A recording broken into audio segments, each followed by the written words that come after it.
सप्तशृंगी माता कौन है? जय माता की मित्रों, मैं सनी गुप्ता। आपका स्वागत है कलयुग धार्मिक आस्था चैनल में। आज हम जानेंगे श्री सप्तशृंगी माता के बारे में, तो वीडियो में आखिर तक बने रहिए। और अगर आप चैनल पर पहली बार आए हो तो चैनल को सब्सक्राइब करना, जिससे आपको हमारे चैनल की सभी वीडियो समय पर प्राप्त होती रहेंगी। आदिशक्ति माता दुर्गा के अनेक स्वरूपों में से एक प्रमुख देवी है सप्तशृंगी भवानी। इनको माता दुर्गा का ही एक रूप माना जाता है। इनका मुख्य मंदिर भारत में महाराष्ट्र के नासिक में स्थित है। मां सप्तशृंगी भवानी महाराष्ट्र के प्रमुख 3.5 शक्तिपीठों में से एक है। ये भी कहा जाता है कि भगवान राम, सीता और लक्ष्मण नासिक के तपोवन में रहने के दौरान यहाँ आए थे। यह मंदिर 4800 फुट ऊंचे सप्तशृंग पर्वत पर बना है। ये स्थान सह्याद्री की पहाड़ी की चोटी पर स्थित है। सह्याद्री पर्वत की 7 चोटियां हैं। इसी से किले को सप्तशृंगी कहा जाता है। 7 श्रृंगी में सप्त मातृका देवियां विराजित है, जिनमें इंद्राणी, वाराही, नरसिंगी, कुमारी, शिवा, चामुंडा, वैष्णवी शक्ति 7 में विराजित है। गढ़ के नीचे वानी नाम का गांव है, इसलिए देवी को वानी गांव की देवी बोला जाता है। मंदिर पर जाने के लिए 473 सीढ़ियां चढ़नी पड़ती है। गढ़ पर चढ़ने पर माता सप्तशृंगी का दर्शन प्राप्त होता है। सप्तशृंगी माता के दर्शन गुफा में मिलते हैं। गुफा की जो हाइट है वो लगभग 18 फीट की है। देवी के इस स्थान को देवी तीर्थ तथा शक्तिपीठ के रूप में माना गया है।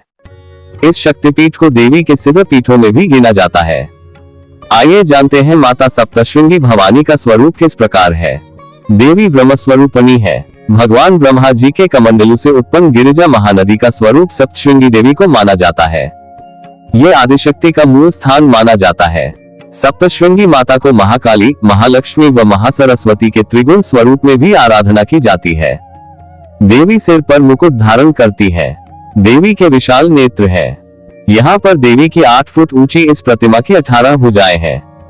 देवी सभी हाथों में शस्त्र लिए हुए है। माता का विग्रह महिषासुर राक्षस का वध करते हुए महिष मर्दनी स्वरूप में विराजित है। यह मूर्ति वस्तुतः स्वयंभू मूर्ति मानी जाती है। देवी की विशाल प्रतिमा में देवी के 18 हाथों में तलवार, परसा, अंकुश, कमंडल, त्रिशूल, बाण, मूसर, चक्र, वज्र, पानपात्र, ढाल, कालदंड, डमरू, पाश, धनुष, घंटा, शंख और योग मुद्रा में स्फटिक माला धारण किए हुए है। देवी नाना अलंकारों से सुशोभित है। इस प्रकार देवी अपनी 18 भुजाओं में अस्त्र शस्त्रों को धारण करती है। देवी अपने अष्टादश भुजाओं वाले स्वरूप को धारण कर महिषासुर का वध करती है, इसलिए इनको महिषासुर मर्दिनी भी कहा जाता है। देवी के नीचे महिष यानी भैंसे के रूप वाला महिषासुर राक्षस बना है। देवी को यहाँ सिंदूरी चोला चढ़ाया जाता है और देवी का श्रृंगार वस्त्र अलंकारों से किया जाता है। माता के मंदिर में देवी का भव्य श्रृंगार किया जाता है। देवी ने अपना ये उग्र रूप दैत्यों के वध के लिए प्रकट किया था। फिर भी माता का ये रूप तेजस्वी और मनोहर नजर आता है। माता की मूर्ति का मुख पूर्व दिशा में होते हुए भी माता की गर्दन दक्षिण की ओर झुकी हुई है। ऐसा माना जाता है सामने के पर्वत पर मार्कंड ऋषि जी दुर्गा सप्तशती का पाठ कर रहे थे। यह सबसे महत्वपूर्ण ग्रंथ है देवी की उपासना का, इसलिए माता अपना दायां हाथ कान के पास लगाकर मार्कंड ऋषि जी का दुर्गा सप्तशती का पाठ सुनती है। मार्कंड ऋषि ने माता की तपस्या की और फिर माता ने मार्कंड ऋषि से प्रसन्न होकर उन्हें उस पर्वत पर अपनी प्रतिमा का स्थान बताया था। माता अपना चमत्कार रोज दिखाती रहती है। माता सुबह के समय में बाल रूप में दिखती है, मध्य यानी दोपहर में युवा रूप और रात्रि में वृद्ध रूप में दिखाई देती है। माता के इस गढ़ पर साग, काग और नाग, साग यानी वृक्ष, काग यानी कौवा और नाग यानी सर्प नहीं दिखाई देते हैं। गढ़ पर ही तीर्थ राज शिवालय भी विराजित है। ब्रह्मा जी के कमंडल से जो जल यहाँ गिरा, जो कि महानदी गिरना यानी गिरिजा कहलाया, इसलिए इसको गिरिजा तीर्थ बोलते हैं। फिर इस तीर्थ में सभी देवताओं ने स्नान किया, इस कारण इस तीर्थ को पाप विनाशक तीर्थ भी माना जाता है। देवी को गिरिजा नदी के रूप में मानते हैं। इस तीर्थ के बाजू में ही श्री शंभु राज विराजित है और कुंड पर अर्धनारी नटेश्वर जी भी है। उनका संबंध किन्नरों से है। यहाँ पर एक उत्सव के दौरान किन्नर यहाँ दर्शन करने आते हैं। यहीं पर कालिका कुंड है, जिसका पानी ठंडा रहता है। वहीं सूर्य कुंड भी है यहाँ, जिसका जल हमेशा गर्म रहता है।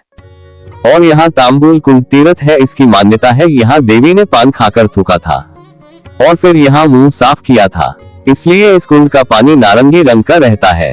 देवी को नित्य प्रतिदिन पान का भोग दिया जाता है और अगले दिन वही पान का प्रसाद भक्तों में बांट दिया जाता है। वे भक्त बड़े भाग्यशाली होते हैं जिनको देवी के पान का प्रसाद मिल जाता है। इस घर पर ही योगी मच्छिंद्र नाथ जी को शाबरी विद्या की प्राप्ति हुई थी, जिनको माता ने ही शाबरी विद्या की दीक्षा प्रदान की थी। नाथ संप्रदाय के प्रथम योगी मच्छिंद्र नाथ है। इनके शिष्य ही गुरु गोरखनाथ जी थे। योगी मच्छिंद्र नाथ जी की समाधि भी यहाँ मिलती है। ये देवी नाथ संप्रदाय की कुलस्वामिनी है। गढ़ पर 108 कुंड थे, पर अभी वर्तमान में कुंडों की संख्या कम हो गई है। देवी के सामने वाला पर्वत मार्यकंड गढ़ के नाम से जाना जाता है, जहाँ मार्यकंड ऋषि ने देवी की आराधना की थी, और वहाँ मार्यकंड ऋषि का आश्रम भी स्थित है। एक बार उनके सामने ही यहाँ अकाल भी पड़ गया था। तब ऋषि ने देवी का अभिषेक न रुके इसलिए कावड़ की परंपरा को शुरू किया था, और कावड़ से जल लाकर के देवी का अभिषेक किया करते थे। इसलिए भक्त कभी अकाल न पड़े तो शरद पूर्णिमा को और जागी पूर्णिमा तक कावड़ से जल लाकर माता का अभिषेक किया करते हैं, जिससे कोई संकट न आए। आइए जानते हैं माता के इस स्थान का पता सर्वप्रथम किसको लगा था। एक बार की बात है, एक ग्वाला गाय चराने वाला गढ़ पर आया करता था, और वो उस गढ़ पर हमेशा गायों को घास चराने आया करता था। उसके गाय के झुंड में से एक गाय रोज देवी के स्थान पर नतमस्तक हो जाया करती थी। वो जब उस गाय को रोज ऐसा करते हुए देखने लगा, तो उसने भी उस जगह पर जाने का विचार किया कि ये गाय ऐसा क्यों करती है। तो वहां जाकर देखा कि वहां बड़ी सी गुफा है जिसमें मधुमक्खी का विशाल छटा लगा हुआ है। वह बहुत खुश हुआ और एक लकड़ी की मदद से छते को तोड़ने लगा। जैसे ही उसने लकड़ी को मधुमक्खी के छते में घुसाया तो उसकी लकड़ी की नोक पर सिंदूर लग गया। तब उसने सारे छते को तोड़ा और साफ किया तो देखा वहां देवी की विशाल प्रतिमा बनी हुई है, और उसे इस प्रकार माता के दर्शन हुए। तब देवी माता ने उस ग्वाले को अपने साक्षात दर्शन दिए फिर, और उस दिन से ग्वाले द्वारा वहां रोज पूजा करना शुरू हो गया। उस ग्वाले के परिवार के वंश को माता के ध्वज फहराने का मान मिला हुआ है। साल में एक बार चैत्र पूर्णिमा के दिन उस ग्वाले के परिवार के वंश द्वारा ध्वज पकड़ने का उत्सव किया जाता है। ग्वाले के परिवार को ध्वज लगाने का मान मिला हुआ है, तो उसी के परिवार का एक व्यक्ति ध्वज को लेकर रात्रि में गढ़ के शिखर पर चढ़ता है। गढ़ पर चढ़ते चढ़ते सुबह हो जाती है, क्योंकि गढ़ का शिखर काफी ऊंचाई पर है, और शिखर पर पहुंचकर दीप जलाकर और पूजा अर्चना कर वह पुराना ध्वज निकालकर नया ध्वज फहरा देता है। सारे लोगों को वह नया ध्वज दिखाई देता है, क्योंकि ध्वजा गढ़ के चोटी पर है तो काफी ऊंचाई पर दिखता है, इसलिए कोई भी वहां नहीं जा पाता है। केवल उस ग्वाले के वंशजों के अलावा वहां कोई भी नहीं चढ़ पाता है, क्योंकि देवी ने उसके वंशजों को ये कार्य सौंपा था। इसलिए उनकी कृपा है उनके वंशजों में, इसलिए ही वे लोग उस गढ़ पर सही से चढ़ जाते हैं। पर यह किसी को नहीं पता कि वह व्यक्ति किस मार्ग से गढ़ पर चढ़ता है। गढ़ के शिखर का मार्ग गोपनीय है। शायद देवी की कृपा से ही उस गुप्त मार्ग का ज्ञान उनके परिवार को मिला होगा। जब वह व्यक्ति गढ़ से ध्वजा लगाकर नीचे आता है तो उसके सारे कपड़े फटे हुए होते हैं। तो इस प्रकार सप्तशृंगी माता की लीलाएं हैं। तो दोस्तों, इस स्थान पर महिषासुर का वध हुआ है, और तब से देवी यही निवास करने लग गई थी। पर उसके बाद भी भीमासुर नाम का एक और दैत्य अपने अत्याचारों से ऋषियों को परेशान करने लगा था। तब पराशर ऋषि अपना दुख लेकर मार्यकंड ऋषि के आश्रम पर आए थे। तब मार्यकंड ऋषि ने उन देवताओं और ऋषियों को इस स्थान पर देवी की उपासना करने का आदेश दिया था।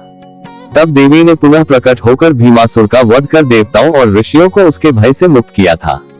इस प्रकार माता सप्तशृंगी की महिमा है। ये शत्रु विजय दिलाती है। इनकी आराधना से सर्व मनोरथ पूर्ण होते हैं। देवी के दर्शन मात्र से भक्तों के सभी पाप क्षण में दूर हो जाते हैं। इस प्रतिमा का वर्णन मार्कंडेय पुराण के दुर्गा सप्तशती नामक अध्याय में उल्लेख मिलता है। देवी का उल्लेख कई तंत्र ग्रंथों और पुराणों में मिलता है। माँ को भद्रकाली नाम से भी जाना जाता है। नवरात्रि, चैत्र पूर्णिमा, अमावस्या, मंगलवार और विजयदशमी के दिन दर्शन का अधिक महत्व माना गया है। चैत्र और अश्विन नवरात्र में यहाँ विशेष उत्सव होते हैं। एक साल में यहाँ देवी के 2 रूप नजर आते हैं। कहते हैं कि चैत्र में देवी का हंसते हुए तो अश्विन नवरात्र में गंभीर रूप नजर आता है। इस पर्वत पर पानी के 108 कुंड हैं, जो इस स्थान की सुंदरता को कई गुना बढ़ा देते हैं। यहाँ गोद भराई से होती है संतान प्राप्ति। यहाँ नवरात्रों के दौरान देवी की गोद भराई की जाती है। माता की गोद भराई के लिए भक्त नारियल, चुनरी, साड़ी, श्रृंगार सामग्री, फूल और मिठाई का इस्तेमाल करते हैं। कहते हैं कि यहाँ देवी माँ अपने भक्तों को 18 हाथों से आशीर्वाद देती है।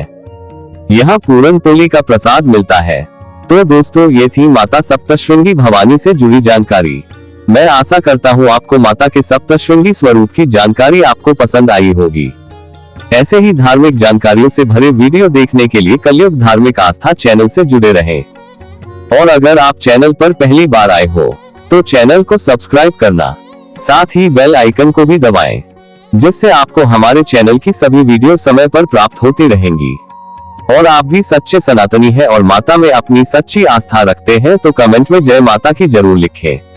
आपको ये जानकारी अच्छी लगी हो तो वीडियो को लाइक करें और अपने दोस्तों में शेयर करें। आगे भी आप सभी को सभी देवी देवताओं, तीर्थों, प्राचीन मंदिरों और पूजा पाठ से जुड़ी जानकारी मिलती रहेगी। मिलते हैं अगली किसी धार्मिक जानकारी के साथ। जय मां काली, हर हर महादेव।